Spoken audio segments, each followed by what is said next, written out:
یاد رکھو میرے بچوں، اگر آپ صبر سیکھ گئے تو کوئی آپ کو پکڑ نہیں سکے گا۔ یہ جو ریسنگ گاڑیاں ہوتی ہیں نا، فراری اور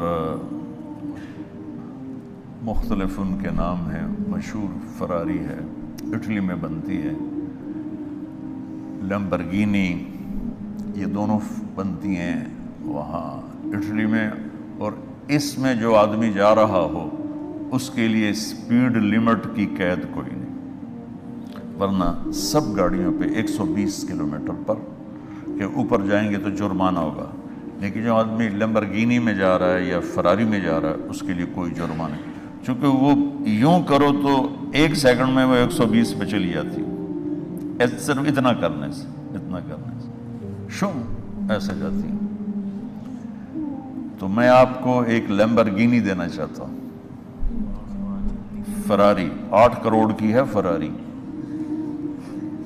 8 کروڑ کی گاڑی ہے فراری۔ کئی دفعہ وہاں جب جاتا ہوں تو کوئی نہ کوئی بٹھا دیتا ہے، یہ آپ کو ذرا سیر کرائیں، وہ ہمارے کو تو شوق کی کوئی چیز ہے نہیں، وہ نوجوانوں کے شوق کی چیز ہے۔ تو 8 کروڑ کی گاڑی ہے، میں مفت آپ کو دے رہا ہوں، وہ ہے صبر۔ آخرت کے سفر میں اگر تیز چلنا چاہتے اور سب سے آگے نکلنا چاہتے ہو تو صبر کی فراری پہ سوار ہو جاؤ، تمہیں کوئی پکڑ نہیں سکے گا، تمہارے کوئی قریب بھی نہیں آ سکے گا، کہ دنیا میں صبر کرنے والوں کا قحط آ گیا ہے۔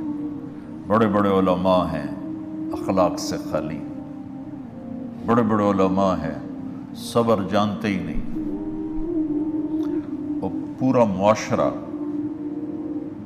سر علماء، تم کل کے علماء ہو اس لیے علماء کی بات کر رہا ہوں، ورنہ پورا معاشرہ میرے بچوں صبر سے خالی ہے۔ تم سیکھو۔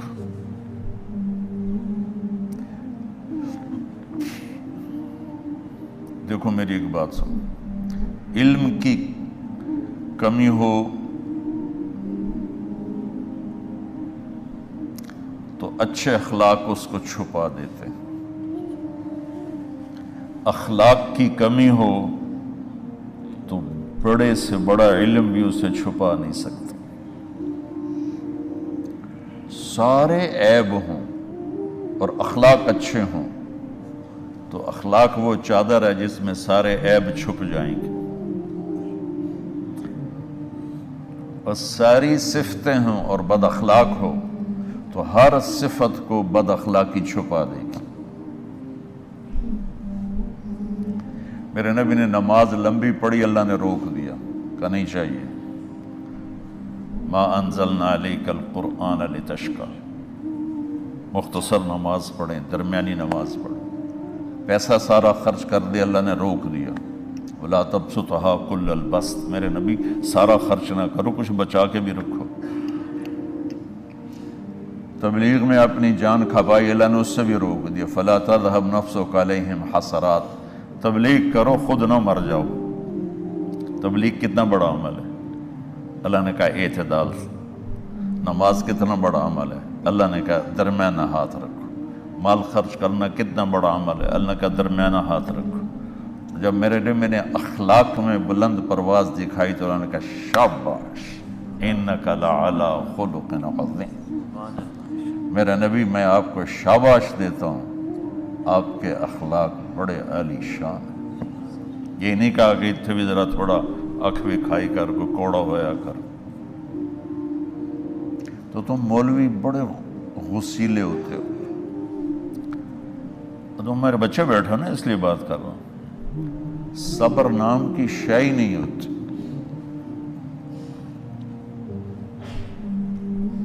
فقہ پڑھنا تو ہماری مت ماری جاتی،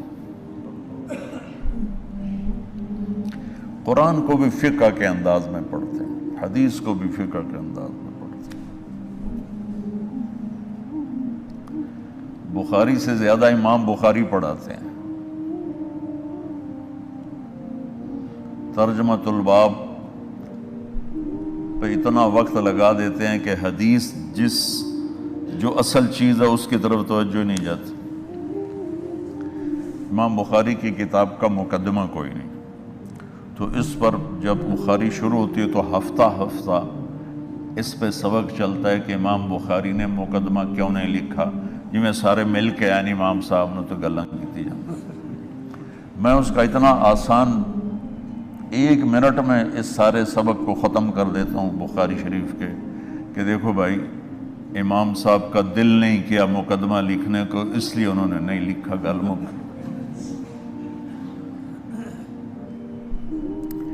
ایک حدیث کے عنوان اور حدیث میں جوڑ نہیں تھا، تو شیخ رمزی بہت بڑے فاضل آدمی ہمارے فیصل آباد، میں نے کہا شیخ یہ جوڑ کوئی نہیں. کہ شیخ ھذا من اصعب ابواب البخاری، یہ بخاری شریف کے مشکل ترین ابواب میں سے. میں نے کہا بڑا آسان کام ہے، امام بخاری بھول گئے، ترجمہ کوئی اور تھا، حدیث کوئی اور لکھ دی، بھول گئے. بشر ہی تو ہیں، کیوں بچوں نوں مصیبت وچ پاندے.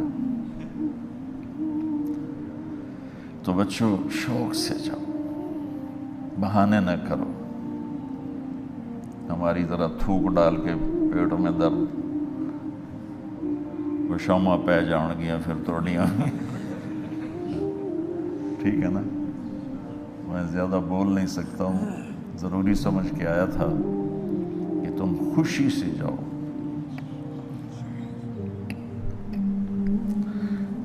پھر اس میں جو ناگواری آئے گی اسے برداشت کرو گے تو پھر آپ کا صبر بڑھے گا.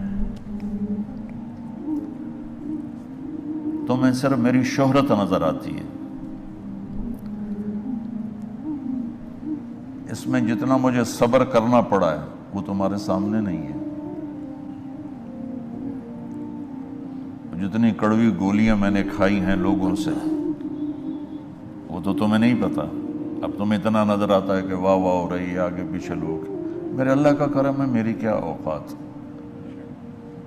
آج ہوں کل مر جاؤں گا، اولاد کو بھی یاد نہیں رہے گا کہ طارق جمیل کون تھا.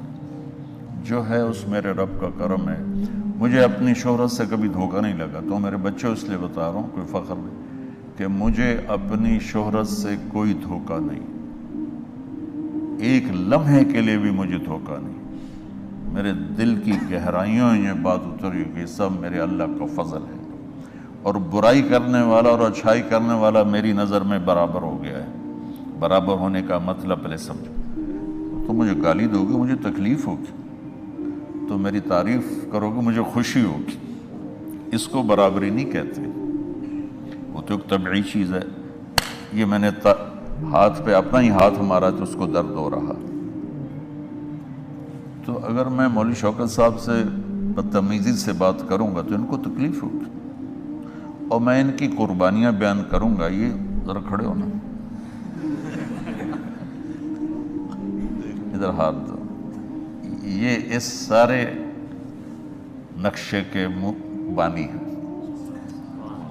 یہ پہلی اینٹ ہے. یہ 3000 روپے اس وقت لے رہے تھے 1985 میں 86 میں کراچی.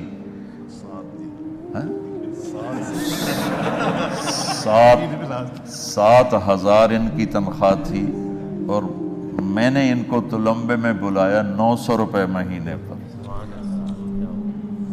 کتنا فرق ہے 7,000 اور 900 کا.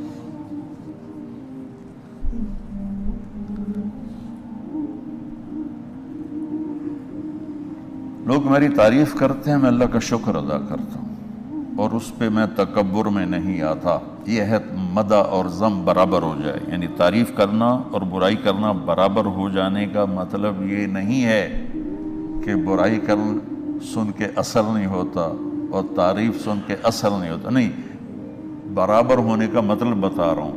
اس کی توفیق، تائید، رحمت اپنی اولاد کو بتا رہا ہوں. کوئی میری تعریف کرتا ہے، میں اللہ کا شکر ادا کرتا ہوں اور اپنے آپ کو بھولتا نہیں ہوں. کوئی میری برائی کرتا ہے تو میرے دل میں اس کے لیے کوئی منفی جذبہ نہیں پیدا ہوتا۔ یہ ہے اچھائی برائی کو برابر کر دینا۔